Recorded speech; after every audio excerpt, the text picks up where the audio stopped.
Gaspar here, back again with another video, and in today's Spider-Man Explained video, we are going to be talking about how the Amazing Spider-Man ended up getting his Amazing Spider-Man 2 costume. Now, this was never told in the movies. It was actually told in a Prelude comic called The Amazing Spider-Man Prelude. Now, this actually happens pretty much, I would say, about a couple months before the events of The Amazing Spider-Man 2, where Spider-Man would actually go to a military research facility where he would find himself near a ton of thugs, and it's just really crazy because he's so stubborn and he doesn't actually know really what he got himself into. So he eventually goes in, and all of the thugs are just kind of there with this really weird steel container of some kind, and Spider-Man eventually will put his camera down, and he ends up getting a ton of pictures of these thugs, and then, he ends up getting shot at, and it's very funny because, he tells them that he's the Spider Guy, and he ends up just beating the crap out of all of these thugs,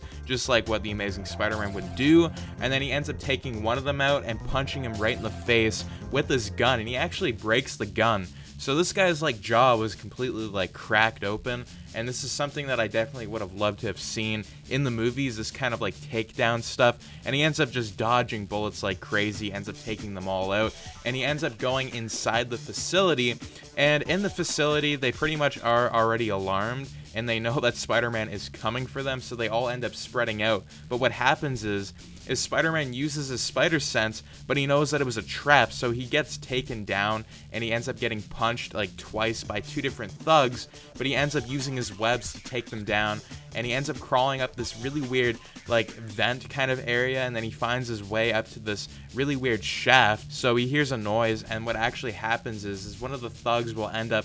pressing this button, and then the whole fan goes off, he gets shot at, and then he actually falls in, but he tries to use his web, but it just really doesn't work. He gets shot at with his web shooter, so the web shooter gets completely destroyed, and he ends up falling in this really weird fan container. It's just this really weird metal giant container, and he falls right through, and his costume just gets completely destroyed, and he falls to the ground. And all of the thugs, they get taken out. He ends up using his webs to take out one of the thugs that was going to run off. What happens is he ends up telling Gwen that it was a rough night, and that,